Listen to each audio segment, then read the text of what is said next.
Olá. O primeiro tema da Unidade Curricular de Sociologia da Educação pretende dar-vos uma introdução àquilo que tem sido o olhar sociológico sobre a educação, ou diferentes olhares sociológicos que se têm desenvolvido nas últimas décadas sobre a educação. Um, os objetivos deste primeiro tema são, por um lado, eh, compreender a educação enquanto construção sociohistórica, distinguindo estruturas e ações educativas, sobretudo distinguindo educação formal da educação informal e da educação não formal, e também conhecer, no fundo, as principais teorias e os métodos que têm sido utilizados no âmbito da sociologia da educação, sendo que este objetivo será trabalhado também nos tópicos seguintes. Um, Basicamente, para apoiar o vosso estudo, temos três recursos, que todos eles têm uma vertente pedagógica, mas o primeiro em particular é um texto que eu escrevi especialmente para esta unidade curricular, e que pretende dar realmente uma breve introdução à sociologia da educação, começando por mostrar como os autores clássicos da sociologia já abordaram os temas educativos, em particular Durkheim. Depois, como se estruturaram ao longo do século XX duas grandes correntes, eh, o estrutural funcionalismo, que no fundo tendeu a olhar mais para a educação como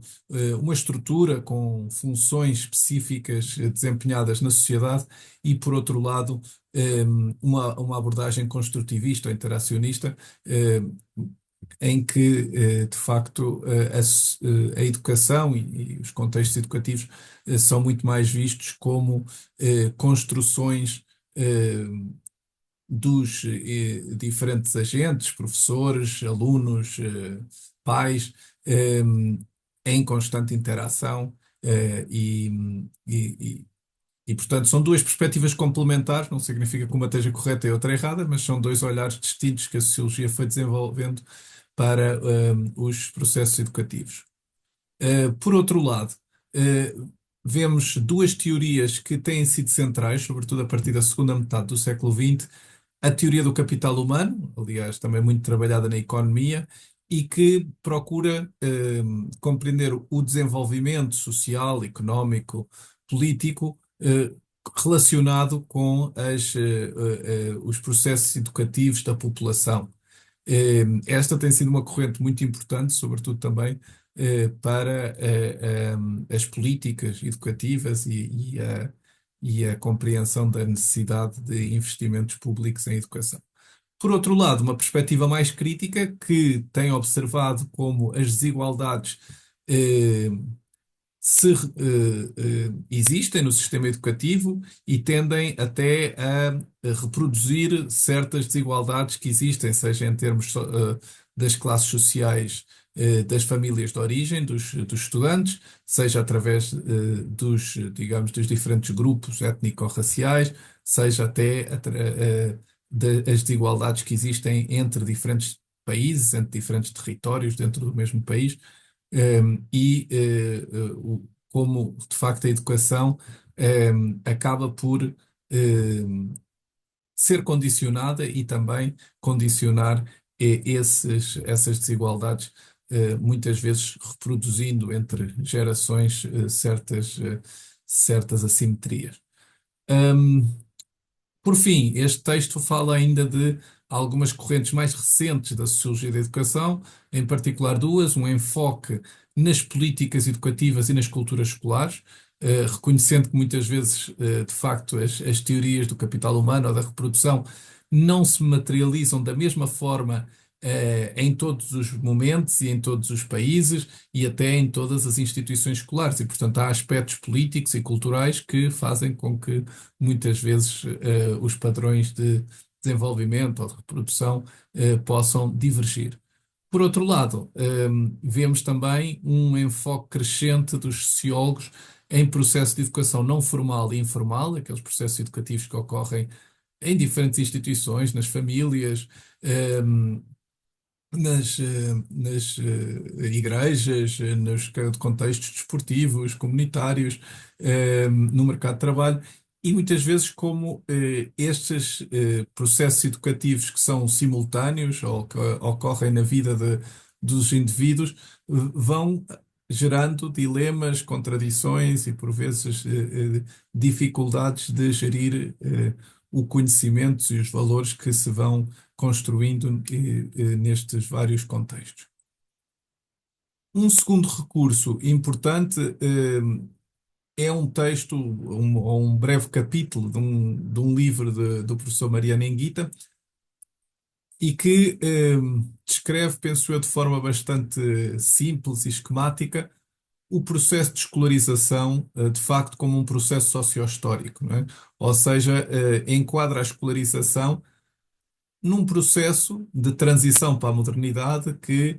transformou radicalmente os nossos modos de vida, e vocês já terão visto isso noutras unidades curriculares, desde os processos de urbanização, emancipação feminina, até às transformações no mercado de trabalho, no campo político e por aí adiante. Obviamente, esse processo não está isento de tensões com as instituições tradicionais de educação não formal, não é? Portanto, antes, obviamente, antes da escolarização, antes pelo menos da escolarização universal, nós tínhamos realmente instituições fortes de educação, como a família, a igreja, ou próprias organizações produtivas, e que tiveram que se ressituar e perante, de facto, esta expansão da escolarização, que, no fundo, gerou a ideia, que também é trabalhada pelo autor, de que a escola passou a ter a custódia da infância e a ser o espaço de socialização na vida pública e institucionalizada, ou seja, a ser o espaço em que, no fundo, as crianças e os jovens são integrados dentro da sociedade, como um todo. Isso, por outro lado, e o autor fala um pouco disso na parte final do texto, e penso que é muito interessante até para nós discutirmos aquilo que vemos hoje, e que muitas vezes também se tem designado como o mal-estar docente ou a crise da vocação docente, que de facto são os grandes desafios, dilemas e angústias que os profissionais educativos enfrentam, e que têm a ver realmente com, por um lado, esta ideia de que a escolarização para todos gera resistências. Há estudantes que não se identificam, que resistem àquilo que a instituição solicita, e por outro lado, o facto de as próprias famílias também estarem cada vez mais escolarizadas faz com que muitas vezes também coloquem em causa, digamos, a autoridade e a competência dos agentes educativos, e isso, obviamente, é um contexto complexo e que gera muitas dificuldades aos próprios profissionais da educação. Finalmente, o terceiro texto, que eu designo como texto 2, porque o primeiro é o introdutório, efetivamente, é um texto também de introdução à sociologia da educação, mais centrado na realidade brasileira, porque a autora é a professora Roberta Nunes, do Brasil, e, além disso,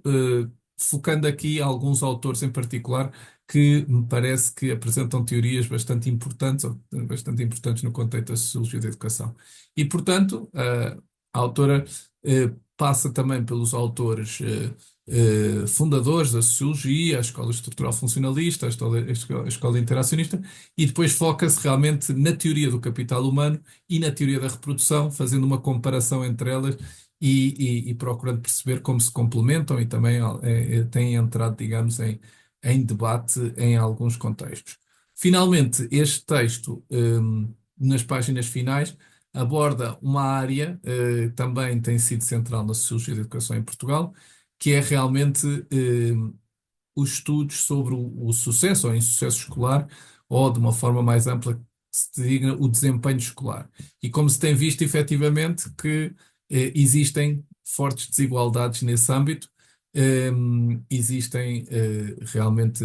apesar de todos estarem na escola, ou praticamente todas as crianças e adolescentes estarem na escola, depois efetivamente as aprendizagens que desenvolvem não são as mesmas, os percursos escolares que desenvolvem não são os mesmos, e muitas vezes isso relaciona-se também com as condições de origem e com uma série de desigualdades que afetam as crianças e os jovens. Por fim, dar-vos aqui algumas orientações para este tema. Penso que é importante realmente fazerem fichas de leitura ou mapas conceptuais dos três textos, não é? Identificar as principais ideias, os principais conceitos, as relações entre eles. Eh, por outro lado, fazer, digamos assim, alguma síntese sobre a grande mudança sociohistórica que, no fundo, de facto, explica e enquadra a expansão dos sistemas educativos de massas. Eh, por outro lado, uma análise dos agentes e tipos de educação. Efetivamente, a escola não é o único agente de educação e, portanto, temos hoje que reconhecer também a existência de espaços de educação não formal e informal e muitas vezes as relações entre os diferentes tipos de educação são fundamentais para compreender a realidade. E, finalmente, identificarem algumas linhas teóricas centrais da sociologia da educação a partir destes três textos. Finalmente, recomendo-vos partilharem as vossas reflexões, dificuldades e dúvidas no fórum desta unidade curricular, porque obviamente aprendemos mais assim, podemos beneficiar dos conhecimentos dos outros estudantes, do professor, obviamente, que está cá para vos orientar e apoiar, e também, no fundo, criar aqui uma comunidade de aprendizagem onde todos acabamos por aprender mais. Bom semestre.